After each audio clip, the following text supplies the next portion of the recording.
പ്രശസ്ത സംവിധായകനും നടനുമായ ശ്രീ ബാലചന്ദ്ര മേനോനെ സാമൂഹ്യ മാധ്യമത്തിലൂടെ അപകീർത്തിപ്പെടുത്തിയെന്ന കേസിൽ നടി മീനു മുനീർ അറസ്റ്റിലായി. പുറമേ കാണുന്ന മുഖമല്ല നമ്മൾ പുള്ളിനെ പേഴ്സണൽ ആയിട്ട് കാണുമ്പോൾ വളരെ വികൃതമായ ഒരു മനുഷ്യനാണ് ഈ ബാലചന്ദ്ര മേനോൻ എന്ന് പറയുന്ന ആൾ. അയ്യോ പറയണ്ടേ? അത് എനിക്ക് പറയാതിരിക്കാൻ പറ്റത്തില്ല. കാരണം അദ്ദേഹം ഒരു ബഹുമാനമായ അദ്ദേഹം അർഹിക്കുന്നില്ല. കാരണം അത്രത്തോളം ഹൊറിബിൾ ആയിരുന്നു ഞാൻ കണ്ട കാഴ്ച. ഇന്നൊരു ദിവസമാണെങ്കിൽ ഇതുപോലെ രാത്രി വിളിച്ചപ്പോ ഞാൻ ചെന്നപ്പോ കാണുന്ന എന്താന്നറിയോ, 3 പെൺകുട്ടികൾ ഇങ്ങനെ വിവസ്ത്രമായിട്ട് ഇങ്ങനെ ബെഡേ കിടക്കണം. ഇദ്ദേഹം മാറി മാറി ഇങ്ങനെ ഇന്റർകോസ് ചെയ്യാണ്. ഒരു പെണ്ണിനോട് ഇങ്ങനൊന്നും ചെയ്യല്ലേ, അവളെ കൊല്ലുന്നതിന് തുല്യാണേ. അത് നല്ല അടികൊള്ളാത്തതിന്റെ ഞാൻ തരാം. Follow me. ഞാൻ പെട്ടെന്ന് ഇങ്ങനെ അയ്യോ ഇതെന്താ you can sit and watch അവിടെ ഇരിക്കും വാച്ച് ചെയ്യോ ഞാൻ പറഞ്ഞു എനിക്കതൊന്നും കാണണ്ടെന്ന് പറയുന്നത് സത്യമായിട്ട് ഓടിപ്പോയി. മദ്രാസിൽ നിന്ന് 3 കേസ് കളഞ്ഞിട്ടാണ് ഞാനിപ്പോ വന്നിരിക്കുന്നത്. അപ്പോ എനിക്ക് കിട്ടേണ്ട സൗകര്യങ്ങളെല്ലാം കിട്ടണം. അല്ല അതെനിക്കറിയാം. ബിസിനസ് ആകുമ്പോ തിരുമേന്റെ താല്പര്യം എന്താന്ന് വെച്ചാ നേരം എനിക്ക് മുഖ്യ.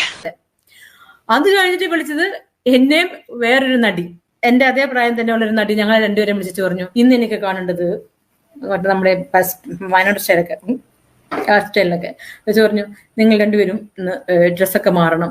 ഞങ്ങൾ രണ്ടുണ്ടെങ്കിൽ അയ്യോ അത് മാറണം, എനിക്കിന്ന് നിങ്ങളെ രണ്ടുപേരും കാണണം, നിങ്ങൾ രണ്ടുപേരും വ്യവസ്ഥരായിട്ട് എനിക്കിന്ന് കാണണം. അപ്പൊ സത്യമായിട്ടും കവി തല്ലു വാങ്ങിയിട്ടേ പോകുന്ന തോന്നുന്നു. രണ്ടുപേർക്കും വയ്യാത്ത ദിവസം ഞങ്ങൾ രണ്ട് പരസ്പരം നോക്കി നോ സർ അയ്യോ no no no no no അങ്ങനെ ഇതിലേക്ക് പുള്ളിക്കാരൻ അങ്ങ് മടുത്ത് പറഞ്ഞു രണ്ടുപേരും മാറുന്നില്ല. അപ്പൊ പുള്ളിക്കാരൻ അങ്ങോട്ടങ്ങ് വ്യവസ്ഥനായി. എന്നിട്ട് പുള്ളിക്കാരൻ അങ്ങ് മാസ്റ്റർബേഷൻ ചെയ്യാൻ തുടങ്ങി. സ്വാർത്ഥ താല്പര്യങ്ങൾക്ക് വേണ്ടി ഇവിടെ വസ്തുതകളെ വളച്ചൊടിക്കുക. തൂങ്ങിട്ട് പുള്ളിക്കാരുടെ ഇടത്തോട്ടും കൊണ്ടിരുന്നു, ഞങ്ങളുടെ ഇടത്തോട്ട്. എന്നിട്ട് ആ സ്കലനായപ്പോഴത്തേക്കും പുള്ളിക്കാരുടെ മേത്തുവാക്കി, എന്റെ മേത്തുവാക്കി. ഞങ്ങൾ രണ്ടുപേരും അറച്ച് വേറെ സത്യമായിട്ടും കാസ്ട്രേറ്റ് ചെയ്ത് കളയണം, ഇഞ്ചിഞ്ചായിട്ട് കൊല്ലണം, വേദന അറിയണം. ഒരു വിക്ടിം അനുഭവിക്കുന്ന വേദന എന്താണ് നീ തന്നിക്ക് പുറക്കാത്തവൻ അറിയണം. നീ അറിഞ്ഞ ഞാൻ പെട്ടു അറച്ച് വേറെ സത്യമായിട്ടും. എന്നിട്ട് പിന്നെ ഞങ്ങൾ രണ്ടുപേരുടെ ബാത്റൂമിൽ പോയി അത് കഴുകിയിട്ട് ഞങ്ങൾ അങ്ങനെ പോയി. ഏതോ ദുർബല നിമിഷത്തിൽ സംഭവിച്ചതാണ്, എന്നോട് ക്ഷമിക്കുമെന്ന് പറഞ്ഞാൽ എന്റെ ഭാഗം ക്ലീൻ. ഒരു പ്രധാനപ്പെട്ട ഒരു വലിയൊരു നടിയെ, ഒരു നായികനെ 1 മാസത്തോളം റൂമിലിട്ട് പീഡിപ്പിച്ചിട്ട് ആ കുട്ടിക്ക് ബ്ലീഡിങ് ഉണ്ടായിട്ട് അതിനെ ഹോസ്പിറ്റലിൽ അഡ്മിറ്റ് ചെയ്തു. അങ്ങനെ പല പല കാര്യങ്ങൾ പലർക്കും പറയാനുണ്ട്, പക്ഷെ ആർക്കും പുറത്തോട്ട് പറയാനുള്ള ഒരു ഇതില്ല. സ്ഥിരാണല്ലേ. അപ്പൊ ഞാൻ ഇറങ്ങട്ടെ.